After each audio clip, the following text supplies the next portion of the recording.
Herkese selam dostlarım, YouTube kanalıma hoş geldiniz. Bugünkü tasarımın konusu Zula afiş banneri yapacağız. Hazırsanız başlayalım. Bunun için Pixel Lab'ı kullanacağız bu arada.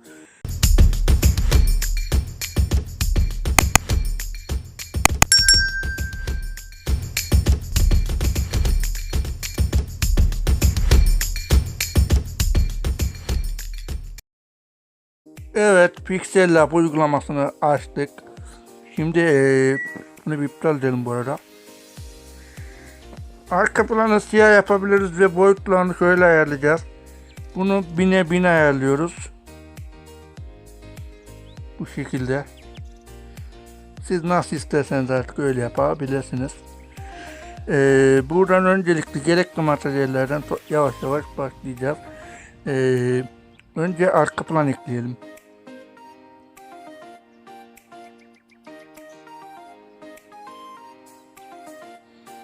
Aynen bu şekildeydi. Arka planı bu arada siyah yapacaktık. Yaptım mı yapmadım mı unuttum. Kaldı. Buradan siyah rengi seçiyoruz ve siyah şeklinde yapacağız ama galiba oldu, tamam. Oldu mu? Evet olmuş. Bunu şimdi ortalayalım. Tamamdır. Bunun opaklığını isterseniz biraz kısabilirsiniz. Hani ben bakayım. Ben 90'a kadar bırakayım. Aynen böyle yeter. Fazla opaklık kısmaya gerek yok. Sonuçta arka plan. Başka neler var? Bir de bu efekti eklemek istiyorum. Şöyle ekleyelim.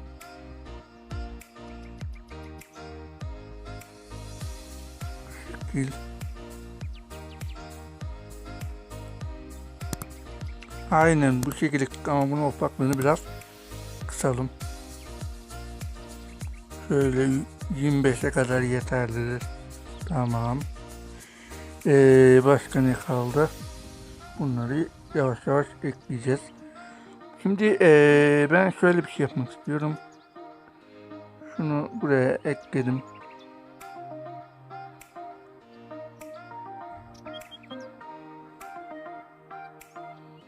Bunu buraya ekledim. Tamam. Ve ortalamak istiyorum. Bunu şöyle yapabilirsiniz dostlarım. Şimdi bir tane daha kaldı. Profil resminizi ekleyebilirsiniz. İster Facebook profil, konuşamadım. İster Facebook olsun, ister Instagram olsun, fark etmez. Ekleyebilirsiniz. Ben şöyle bir şey yapacağım.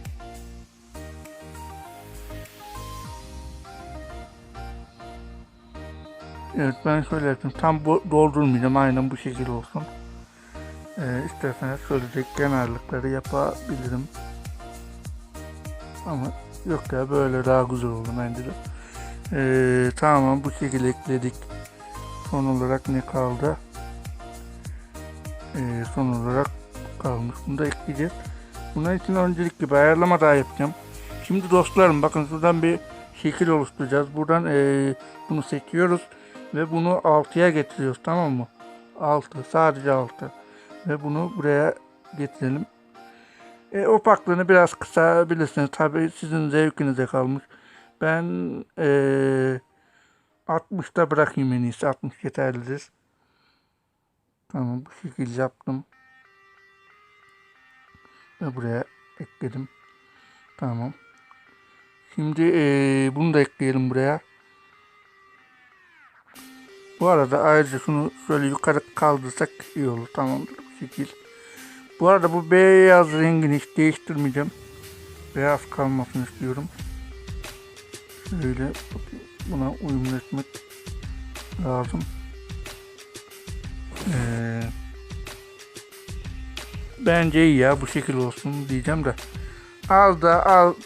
Çok az bir büyütü yapabiliriz.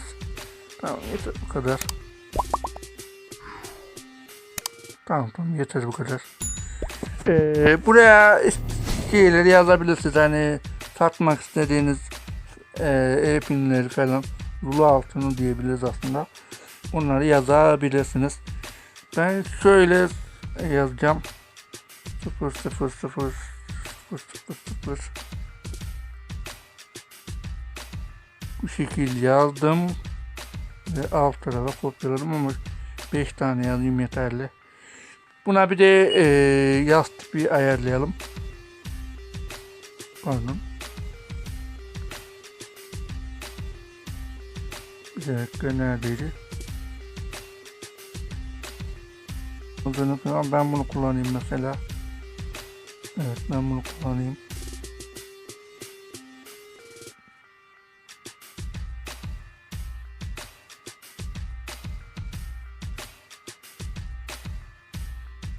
Biraz daha yazabiliriz böyle.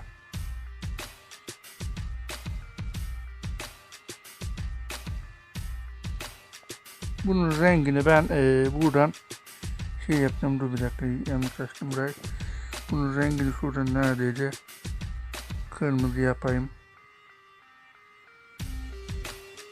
Benim kırmızı renk tamam. Şimdi bundan bir tane daha kopyalayalım.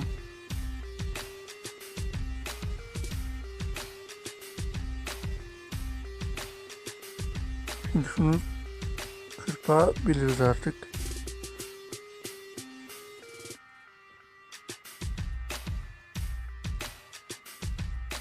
Tamam.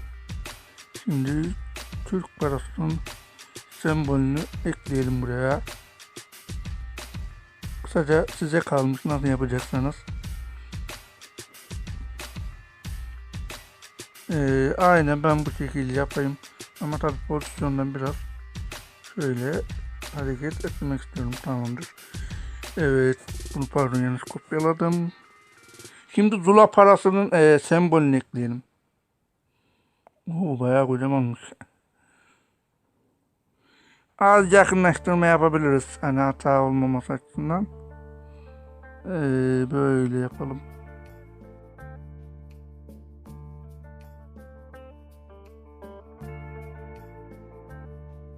Şimdi buraya karışmayalım. Bura böyle kalsın. Şimdi şuraya bir yazı yazalım. Şu yazıyı az büyütelim. Buraya adınız neyse, yani oyun adınız olsun. Satış ismi, mağaza adınız olsun. Yazabilirsiniz. Ben buraya şimdi şuradan şöyle bir şey yapacağım. Bir yaz tipi bulayım ben buna.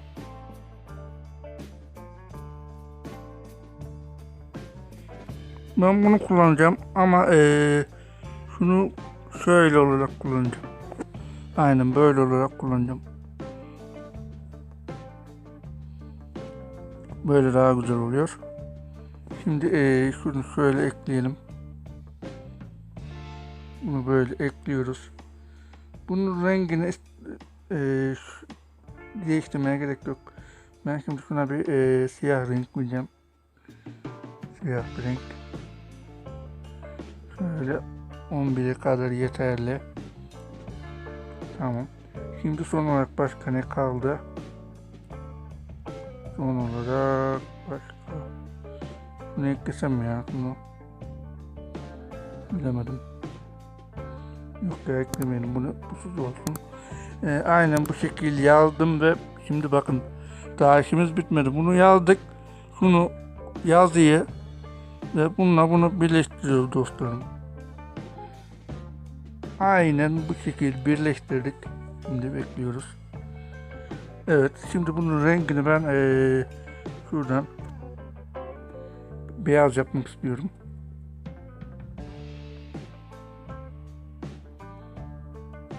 Dört kadar, tamam. Aynen, istersen de kırmızı da yapabiliriz ama aynen bu şekilde olsun. Tamam. Tamam, bunu yaptık. Bitirdiğimize göre şimdi uzaklaştırabiliriz. Gelelim şimdi şuraya eklemelerimizi yapmaya. Şunu ekleyelim. Şunu iptal diyoruz. Rengini de bunun ne yapıyoruz? Beyaz yapalım. Aynen böyle güzel olacak. Şimdi bakın şöyle bir yakınlaştırma yapalım. Köşeye, tamam mı? Köşeye yakınlaştırma yaptık.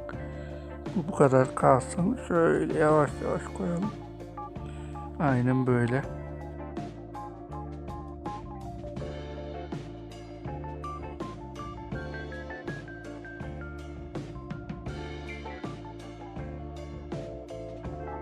Tamamdır abicim, oldu. Şimdi şöyle bir şey ekleyeceğiz. Son olarak ne kaldı bakalım bir. Onu şunu yanlış açtım. Son olarak ne kalmış? Evet, bir başka bir şey kalmamış. Bir WhatsApp numara eklemek kalmış. Şimdi onu da şöyle yapacağız.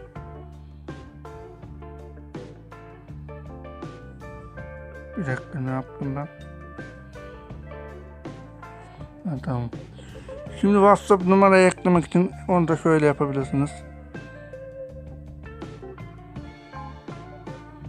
Ben şuraya bir örnek bir numara yazayım. Evet, bu şekilde yazdım. Siz kendi numaranızı yazabilirsiniz. Veya sosyal medya iletişimimizi ekleyebilirsiniz. Fark etmez. Şuraya mı eklesem? Ya da şuraya da olabilir. Bak, burada güzel bir yer var. Tamam, bunu ekleyelim de buna bir güzel bir yastık çekelim.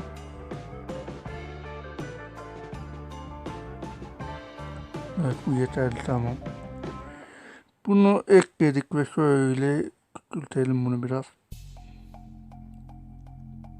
Aynen bu şekil. Şekil oldu, tamam.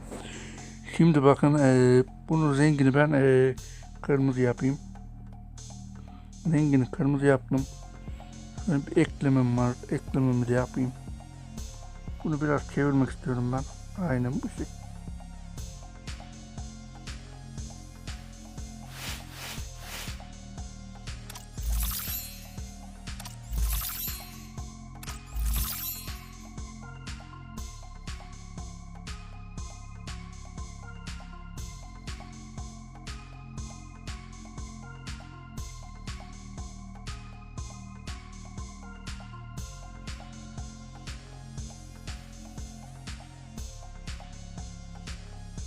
Evet, tamam, artık ayarlayabildim bunu.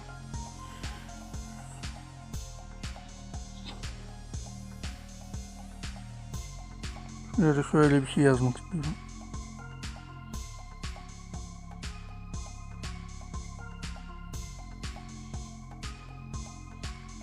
Yeterli yazalım. Ve sonra ünlem işareti bıraktık. Bunu biraz küçültebiliriz tabi.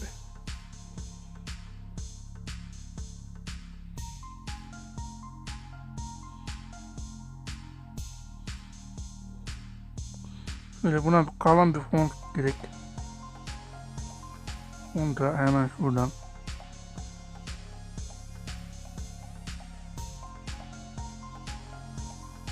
Şu nasıl oluyor? Evet, bunu ekleyeyim ben. Bunu ortalıyorum. Evet dostlarım, aynen bu şekildeydi. Ben bu şekilde yaptım. Hani buraya ekstra bir yazılar daha eklenmesi gerekiyor. Ama bunu siz ekleyebilirsiniz. Farklı bir renkler şeklinde. Benim tasarımım bu şekildeydi. Bu arada videoyu beğendiyseniz beğenmeyi, kanala abone değilseniz abone olmayı unutmayın. Kendinize iyi bakın. Hoşçakalın.